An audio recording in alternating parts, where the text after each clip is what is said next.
My name is Jason Salomi, and this is Perfection, an athlete's perspective. Hello, everyone. Welcome to another episode of Perfection, an athlete's perspective. Now, today, I have a very, very special guest. He is a Kent State graduate, former director of sports nutrition at the University of Oregon from 2014 to 2017. He has been the New York Giants director of performance nutrition and the assistant strength and conditioning coach from 2017 till recently till 2020. His name is Pratik Patel. How you doing, Pratik? I'm doing well. How are you doing? I'm really good, thank you, and I'm really honored to have you on. It's great to have a professional. I wanted to talk to you about nutrition because I know, well, in my experience, a lot of athletes, such as myself, have struggled or do struggle with nutrition in general. There's a lot of quote unquote fake news about nutrition, and a lot of a lot of guys struggle with resources and kind of what to believe about certain things.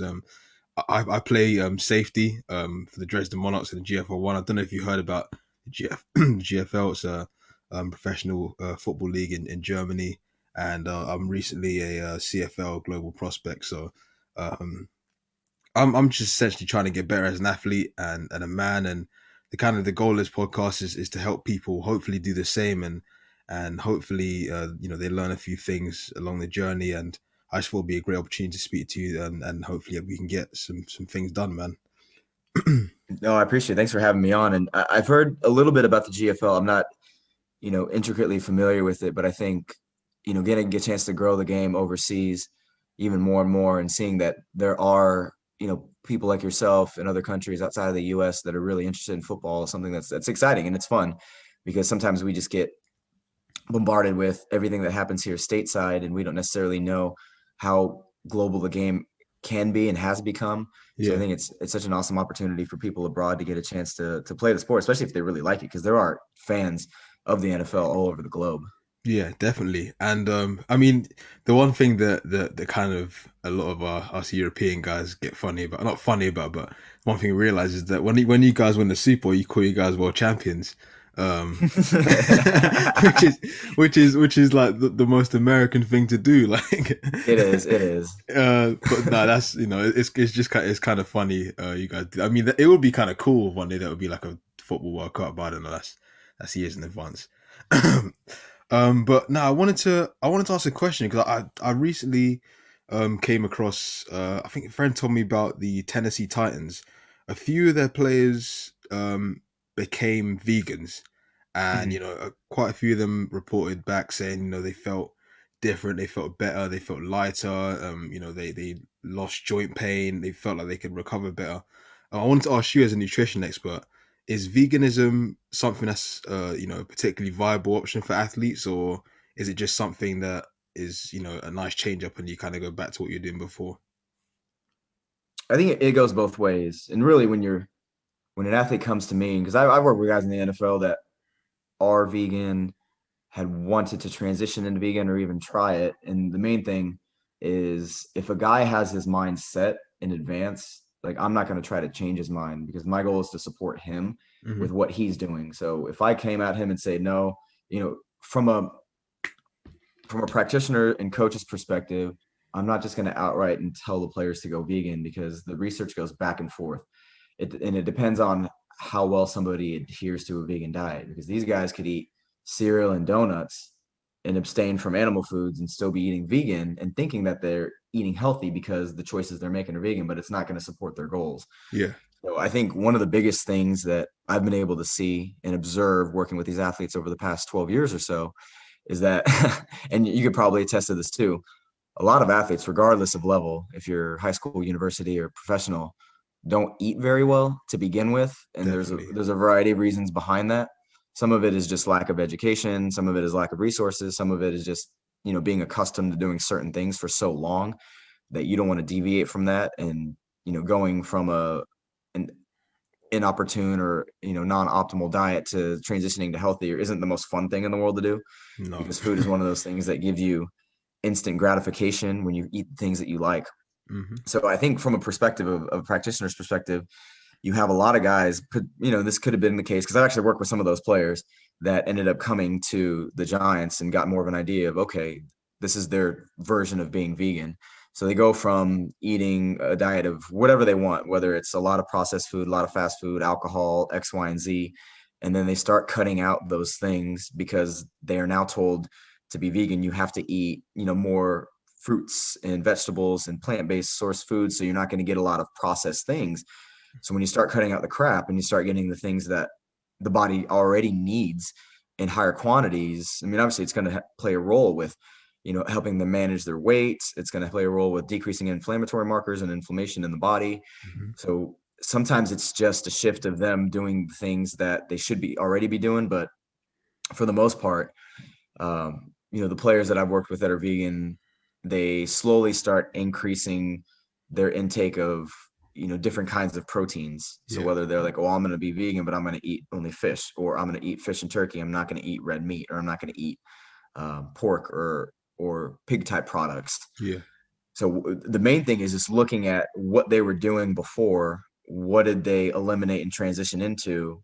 And is there a direct association, or is it they feel good because now they're not eating that crap and that junk that they were doing before, which they shouldn't have been doing for the most part if they want to feel healthy, if they want to make progress and reach their goals, whether it's, body composition, health, improving physical parameters, and then Hmm. how they feel overall. So I think sometimes people just, there's a lot of, like you said, a lot of sensationalism in the media and Netflix. You Yeah. have these groups that have their own biases and their own agendas that are funding these documentaries and funding studies and this and that. So you kind of have to be very objective and kind of look at everything from a broad picture. Yeah, because I think I know what you're talking about on Netflix. There was that documentary. I can't remember what it's called, but a lot of people got quite spooked about it. I think it was talking about the dairy industry and the meat industry, and Mm. from that, I have a friend who's a boxer and he's competed at a high level, and he became vegan um after watching that, and I just became very aware of, like you say, the fact that some people make these documentaries and these, these shows and write these articles with an agenda, with biases. But I think what you said was really good. You spoke about just kind of knowing your own body and knowing how you respond. I know a lot of these vegan documentaries or what have you have particular biases. And I remember like you were saying before, it's kind of about knowing your body and knowing how you respond, and people like you help with that. But I kind of wanted to go back and ask you about athletes that you've worked with. Do you find there are particular themes when you're working with athletes, things that they struggle with? Is it like a protein issue, a vegetable issue? Is there anything that you notice that athletes in general that you've worked with have struggled with? I think it kind of depends on the stage of that athlete's career and the places that they've been. In the US now that there's been such a push and emphasis on health and performance, you have kids that are starting to learn a lot more at the high school level, not as much as they need to, because you've got millions of high school athletes in the US. And then if they get a chance to play at the college level and university level, especially the major Division I colleges, you have very integrated and supported strength and conditioning, nutrition, athletic medicine, and recovery staffs. Hmm. So they have access to all these different, nutritional items, whether it's meals, whether it's snacks, whether it's, supplements. So they're provided all these different things, and that, to an extent where they're not getting the appropriate education because there's so much on the plate of a student athlete, and there's so many different people that are trying to, impose their protocols and policies and procedures on them that sometimes there's a lot of hand holding. So they get taught a lot of different things, but maybe not for the reasons that they need to. They don't understand how to develop the autonomy and take the initiative of really like, all right, I've been taught about nutrition. I know exactly what I need to do based on time of year, what my goals are. So there's a lot of differences in how much an athlete knows when I get a chance to meet with them. But some of the basic ones are they're just not consistent enough with doing what they should be, depending on the time of year. They Yeah. get into these habits. They're used to doing things a certain way. So if they do things a certain way over the course of an off season, then they transition with the team. They need to realize, like, look, what you were doing in the off season was kind of bare minimum. Now you're with the team, and during training camp, the intensity has been ramped up. Your energy demands and positional demands are now through the roof. You have to adjust, and you know that now what you were doing to maintain your weight has to be bumped up to the ceiling. You have to eat more frequently. You have to eat more. You have to hydrate even more. You have to pay more attention to your recovery. Mm. Sleep is going to be altered because now the schedule starts earlier in the morning, and now you have more stress on your shoulders. So I think from a nutritional perspective, guys sometimes aren't taking advantage of appropriate nutrient and meal timing, the appropriate macros based on and calorie amounts that they would need to sustain their body goals, whether they're trying to maintain their weight, whether they're trying to gain or lose, and having a fundamental understanding of what is it that they need to do specifically to achieve their definition or their goals for health and performance to be able to get through an entire season. So it's not really just one thing. It's kind of a variety of different factors that, Yeah. I've seen when working with these guys. But again, it just comes down to awareness and education and how much of a priority does this particular player put in taking care of their bodies. We see a lot more of it at the NFL level when these guys recognize and realize that the time to make money, and a lot of money, if you're good, is a short window. Yep. It's 2 to 3 years. And then there's no money coming in. Like, no one's going to pay you if you're not on a roster. Mm. So if they're not healthy, if they're not performing well in practice, if they're complaining and always hurt, then a GM is going to be like, look, my job is to make sure this roster is able to compete to the best of ability. If there's a player that gets cut from another team that is better than the second string or third string currently on his team, then it's his obligation to go out and get that person. And then Yeah. it's the person's obligation that's on the current roster to fight and keep that spot. So that's some of the things that we've had to deal with at the NFL level. Yeah. I mean, one thing that I kind of wanted to ask you, I've trained with guys and played with guys for a while who nutrition. You spoke about priority and placing priority on looking after your body, and I think as athletes sometimes, especially when we're good at what we do at our particular levels, you can get complacent. Okay, I'm faster anyway, so I don't need to do X, Y, and Z. But then after a while, you kind of become, a regular sized fish in a regular sized pond, if you know what I mean. And you're competing against guys who take everything seriously. How do you get guys to kind of turn that on? And is it something that you've seen guys struggle with? Yeah, it's definitely something I've seen guys struggle with. And you hit it on the nail on the head. The priority isn't necessarily there. If you're dealing with players in the off season, they're obviously thinking about, if you take away the time off and the vacations and them just not wanting to think about football and just, decompressing. But then the next thing they think about is just train, train, train. Where am I going to go to train? Who am I training with? What is it that I'm doing? And one of the biggest things that kind of gets swept under the rug or pushed off to the side is that whole, all right, well, you have things that you're trying to achieve during this off-season training program. You need to get, bigger, stronger, faster, what have you.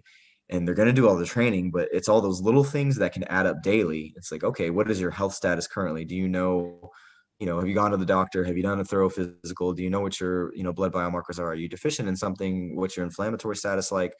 What are you doing in terms of stress management? How's sleep? Mm. Are you eating adequately enough? Some of that stuff just kind of gets pushed off to the side because everybody's fixated on, yeah, I've got to get back in the gym. I've got to get back on the field. So those are things that can play a huge role with, accelerating and really letting them take advantage of all the adaptations that they want to take advantage of Hmm. in the off season. And it's unfortunate because, you're only going to train, once or twice a day, if that, 4 to 6 times a week, and then that's it. Might have a day or two off there, but you're required to eat because these guys have such high energy demands and high energy expenditures multiple times per day over the course of a week. So there's a lot more room for error there than there is in training, but because there is, it just gets pushed off to the side, and guys don't necessarily think about it as much as they could and should. Yeah, I mean that's really interesting. I mean, thinking about things such as like stress management and like going to the doctors, things that seem so simple but can make such a massive difference. I mean, I can't, to be honest, I can't even remember the last time I've even been to the doctors, which is terrible. So I probably should book an appointment. But things like stress management and the kind of impact that can have in your training is huge. You know, I mean, some guys I know that I play with, when they're not playing with their teams, they're, working a regular job and whatever, and that can have a massive impact in stress management, obviously in training. So yeah, it's definitely something a lot of guys to think about, especially if they're not at the pro level. And I wanted to speak to you as well about. So I think you commented on Twitter, but a British celebrity, Mark something, I think I can't remember his name. He spoke about he spoke about carbs being the key factor in obesity, and a lot of the nutrition community and strength community were kind of up in arms about it, because they were speaking about how some get it so wrong. Do you mind quickly just explaining sort of how carbs work and how people like that might be misinformed? Yeah. So I think his tweet was carbs cause obesity, and then That's the I one. had responded back saying, well, no, carbs don't cause obesity. There's a variety of factors for why the world, especially both of the countries, USA and UK, Yeah. are facing issues with obesity. And what it comes down to is, people tend to gain weight, then when you look at it from a BMI perspective, the weight you gain for the same height that you are, you're going to increase from, normal weight to overweight to obese.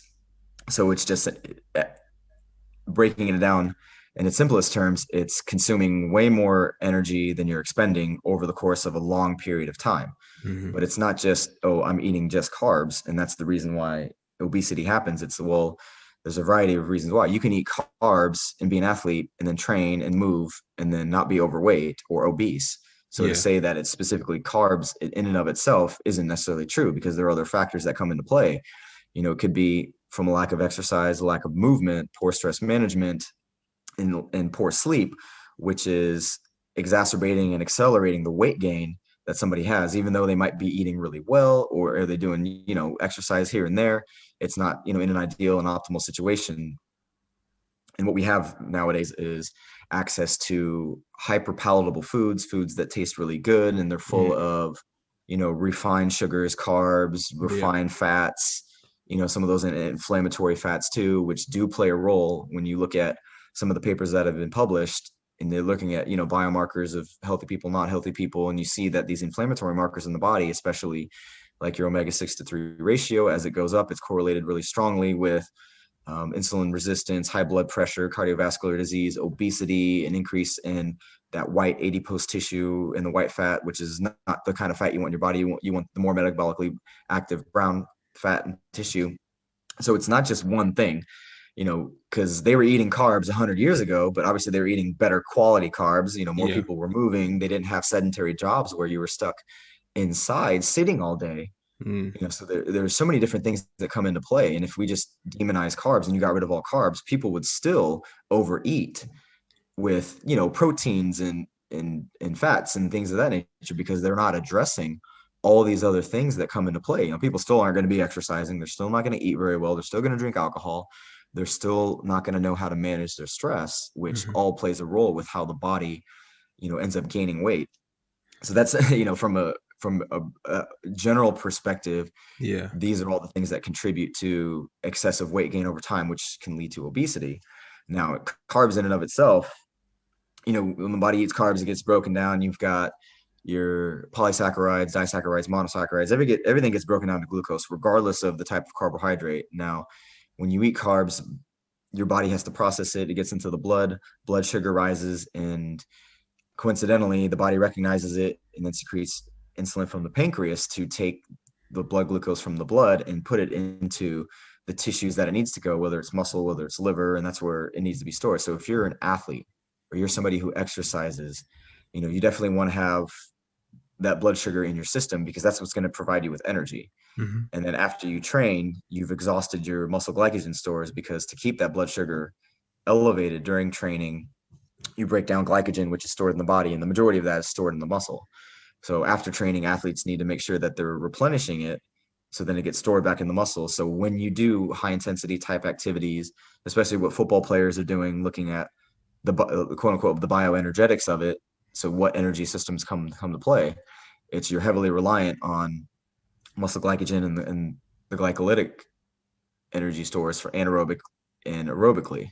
Hmm. So that's basically, a little bit of physiology of carbohydrate metabolism, just without going crazy deep into it. Yeah. But when you start overeating carbohydrates and you're not utilizing them, which happens with a lot of people, so they eat things that are packaged sweets and very processed grains and breads. I'm not talking about like fruit and potatoes and things of that nature, vegetables, but that elevates blood glucose levels and insulin increases, and over time, if your body's not going to utilize it, it doesn't get stored where it needs to, it stays in the bloodstream, and that's where things and problems start happening. Hmm. So constant carbohydrate consumption without proper energy expenditure and movement to be able to burn that and meet the energy demands with the intake, then that's when people start to gain weight.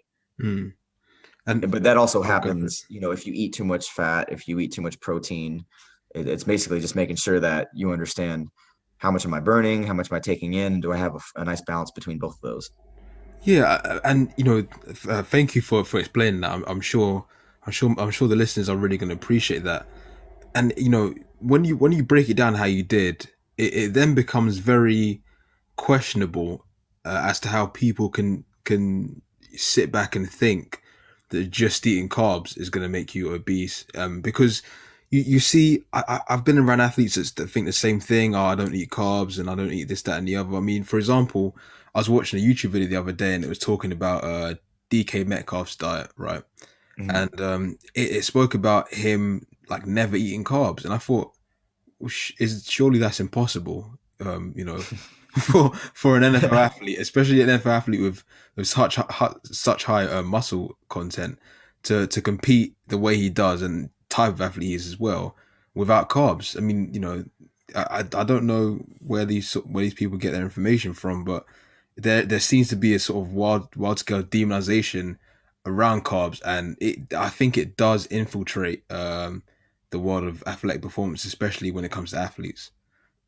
Yeah, and it's unfortunate because athletes are just like normal people. They're on the same channels that everybody else is, so Yeah, they're active on Twitter and YouTube and Instagram and TikTok and all this. So what gets perpetuated on those platforms or by large media, and maybe gets picked up by these larger channels and ESPN or this and that, because this is what so and so is doing, and they're a high profile athlete, and everybody associates, oh, he's good because he does that, and they don't think about the years of training and the mental capacity and everything else that went into them being successful. It's just, oh, he's only successful because he transitioned to this diet for the past 2 months. And like I mentioned before, looking at how much knowledge does a particular athlete have, and I think it went back to a few years ago when LeBron James was on the Cavs and he wanted to try out paleo or something along those lines because he wanted to lean out. And at the beginning of the season, he had gotten down.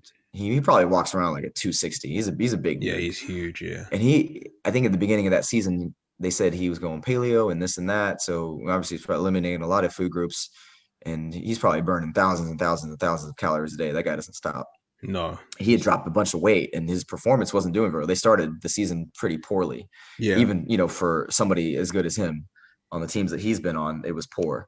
And then I think they changed up his diet. He said, "Yeah, now I'm just not eating any carbs," but he rambled off on the things that he was eating, and it was still like fruits and vegetables and certain like complex carbohydrates. I'm like, or maybe there's just a little bit of a knowledge deficit when guys say they're not eating carbs. Do they know exactly the food groups yeah, that contain carbohydrates, or do they think that, is it this negative association when they think of carbs? They're just thinking of like packaged snacks yeah, and sugar and all the sweeteners that get added to foods to make them taste good, to preserve them, to people want to buy them because they're not going to buy anything that doesn't taste good yep, outside of it being healthy for them. So I think it's kind of looking at, all right, is he saying it because that's exactly what he's doing, or is he saying it because maybe he's just not 100% informed on all the different types of foods and groups? mm. Yeah. No, that's something I think a lot of people struggle with. I've met people that say like they don't eat like rice or like potatoes, and it's like, why not? They're delicious. But, I agree. but more thank you, but more importantly, these carbs are good for you. But yeah, that's definitely something I've seen athletes here struggle with, is just a general sort of nutrition aspect. And I think you know, from my own experience, seeing, changing my diet and being more like specific about what I want to eat, and just including more vegetables, which is something like I hate growing up, but after a while, you just have to do it, and I do generally feel better. I generally feel more energized when I'm eating more vegetables. I notice myself. I went through a time at university I think I went like 3 months without eating a single vegetable, and I felt absolutely horrible. And I started including, more like leafy greens, and then it switched to like more vegetables that I actually enjoy eating, like sweet corn and carrots and stuff like that. And I generally started to feel a lot better. And I wanted to ask you as well, Coach. You spoke about I think you tweeted about protein just yesterday, actually. Um, this is more of a general question for the public, but do you mind quickly speaking on the importance of having good protein intake and what that does to people in general? Yeah, yeah. So, not just our muscles, but a lot of our organs and tissues in the body are made up of amino acids, and they also are precursor to hormones and neurotransmitters in the body. So we get amino acids from the food that we eat, and there's 9 essential ones that the body can't make. But if you get enough of those 9 essential ones, you can pretty much make all the other amino acids in the body. Now, the source for these 9 can come from a variety of different food sources. They're best and in the highest quantities in animal sources. So one of the reasons why eating high quality animal proteins is recommended, because you get the essential amino acids in higher quantities than if you were to try to string it together from plant-based sources, which you can, but you're going to have to eat larger and larger quantities of Mm, plant-based sources, and then maybe even mix and match, rice and beans and a couple other things to be able to get all 9 of those essential amino acids. And then the volume of that you would have to eat to match, what you could get in a steak or chicken breasts or fish is increased too. So there are ways to do it from a plant-based or vegetarian methodology. yeah, But yeah, so when the body eats protein, it gets broken down into individual amino acids. So the body has an amino acid pool that it's kind of taking from every single day. So, as you're training, whether it's lifting, sprinting, running, doing any type of exercise or movement, there's a breakdown of muscle tissue, because that's just what the energy demands on the body is. hmm, So if you have enough protein that you're eating throughout the entire day, not just at one time point, but steadily throughout the entire day, so you have a full complement of those amino acids, then the body can build itself back up. So what right, you want to look at is what you call muscle protein synthesis. So the synthesizing of muscle proteins from these amino acids that the body eats. And the ways to stimulate it are to eat, high quality protein type sources to get those essential amino acids, especially leucine, which is the one that's kind of like the trigger. It isn't a branch chain amino acid, mm, and it works really well together when you have not only the other 2 branch chain amino acids, but all the other 6 hmm, essential amino acids with it to be able to stimulate muscle protein synthesis. So the amount that you want to eat kind of just dependent upon how large you are. yeah, So they've done tons and tons of studies. They have recommendations. The recommendations for athletes, resistance trained athletes, team sport athletes, are generally where most people should actually fall in line, and not just the zero point 0.8 grams per kilogram per day, because that's just not enough. And more research is coming out too as people get older, that threshold to be able to stimulate muscle protein synthesis is increased to almost even double. So yeah, you're talking about, people that are our parents' age or grandparents' age that aren't necessarily eating as much. They're not as active, so they're not doing bone and muscle stimulating activities, like running, jumping, sprinting, and lifting. But you can also do that by walking. yeah, That if they're not doing the exercise to stimulate building muscle and adaptation, they're not getting enough protein, and they even have higher requirements to be able to stimulate this muscle protein synthesis. And that just means that, well, sometimes, and I'd love my parents to eat more, but they're going to be them. They're set in their ways. yeah, yeah, Try to teach other people too, that you don't have to be an athlete to get the benefits of eating more protein. Like if you're somebody who's overweight or obese, you obviously still have to eat calories, but you want to eat in a caloric deficit. You want to lose body fat. You obviously want to increase muscle mass, because that's one of the biggest predictors of decreasing all-cause mortality and having a higher quality life is, having more muscle mass on the body to be able to function properly, to be able to walk and move without any issues, to be able to have, just functional strength too. yeah, So that's one of the benefits of consistently eating protein throughout the day. And the upper level of what's been studied of how much the body can utilize is upwards of per feeding 0.55 grams per kilogram, which if you're talking about a 200 pound athlete or a 100 kilo athlete or a 150 kilo athlete, it's a good amount of protein. So most people could benefit from just making sure that they understand how much protein they need. As a rule of thumb, you're probably going to benefit from getting in and around that 2.2 grams per kilo range, which is about the same as 1 gram per pound, and spread it out throughout Yeah, the day, depending on how many meals and how many feedings you have. that's awesome, man. And so many people can definitely benefit from a high protein diet. And I think as well. I think the reason why people kind of shy away from that is because you hear a lot of things and scaremongering about how red meat is going to kill you, and eating protein is like one of the gateways to hell, and stuff like that. But I eat a high protein diet. I'm sure you do as well, coach. And a lot of people, I'm sure you feel great. I feel great, every single day. Um, but before we wrap up, coach, I kind of want to ask you: are there any mistakes that you see younger athletes make?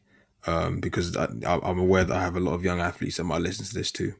Yeah, I think youth athletes kind of skip over doing those big rocks or the things that provide huge return on investment and try to look for that quick fix a little bit too much, because again, that's what's being marketed not only to adults but even to younger populations too, because these companies are trying to sell products, and what they really care about is the bottom line, as Yeah, opposed to looking at health and performance from the areas that people really need to work on. So instead of you know especially youth athletes, waking up, eating a proper breakfast, filling mm, in the day with snacks, eating the appropriate amount and types of foods at meals, getting something before and after training, hydrating. Kids are like, well, I need these supplements. I need to drink sports drinks all day, oh yeah, or they eat a little bit too much in terms of processed foods or fast foods, and not the things that they should and could be eating to help support them not only growing, getting stronger, being healthy, but just feeling better overall. And yeah, I made a lot of these mistakes when I was a youth athlete we all and did. an athlete in high school. And part of it was I just didn't know. Like my parents didn't know. I didn't know anything about nutrition. But Mm, nowadays, there's so much information out there, good and bad. There are definitely credible sources to turn to ask and follow, and things of that nature, to where everybody wants to gain muscle mass really quickly. Everybody wants to gain speed and strength as fast as possible, not realizing that your development as an athlete can last decades, and you don't have to try to swing for the fences right out of the gate. yeah. I tried to do that when I was younger because I was so infatuated with wanting to build muscle and be stronger and bigger that my diet just was completely terrible. And Yeah, I was missing the mark, like so many missed opportunities when I'm thinking about me as 15, 16, 17, 18-year old. Now that I look back at it, it's like, well, if I had the opportunity to do it all over again, I would focus on just eating really well, eating consistently, developing good habits, getting plenty of sleep, and putting more of an emphasis on that, and not worrying about protein what I read in the protein shakes. magazine or Yeah, thinking about supplements. yeah. Like that was my biggest mistake. Yeah, no, I can completely and utterly relate to that, coach. I was one of those kids. I mean, I was kind of fortunate, because I've always been able to sleep pretty well. Partly due to the fact that I used to spend all night gaming, so sleep wasn't really hard for me. But I was one of those athletes. I used to, I go to the gym and like I, work my ass off, and then I go get like some fried chicken and stuff, and like and but the thing is as well, and then I go home and eat like what was for dinner. So like the home cooked stuff was fine. It was just the other stuff that wasn't great. But that's definitely something that I think a lot of athletes, young athletes, can definitely relate to. And I think overall, one thing that I'm definitely going to take, you know, I do it anyway, but I'm definitely going to really emphasize it, as you briefly spoke about hydration, and you briefly spoke about your protein intake and stuff like that. And it's very important to me anyway, but I'm probably gonna bug my girlfriend about it, because she kind of gets annoyed when I talk about healthy eating. But I want her to live as long as I do, if not longer. So I'm gonna bug the people around me about it and make sure everyone is getting the right quality food in. But coach, we're gonna wrap up now, so I just want to say thank you for coming on. It really does mean a lot having a esteemed professional like yourself come on the show and talk about things that are going to help people get better. No, it was my pleasure. Thank you for having me on. Thank you, man. And coach, you're on Twitter a lot. You know, you can find him on Twitter at Pratik X Patel. And you know, you're very interactive. I know, and you know, I'm sure people can do with you know speaking to you, and I'm sure you'll give them any advice or help where you can. Yeah, absolutely. Twitter, very active, and Instagram as well. Same handle at Pratik X Patel. Awesome, man. Coach, once again, it's been a pleasure, and I will no doubt speak to you soon.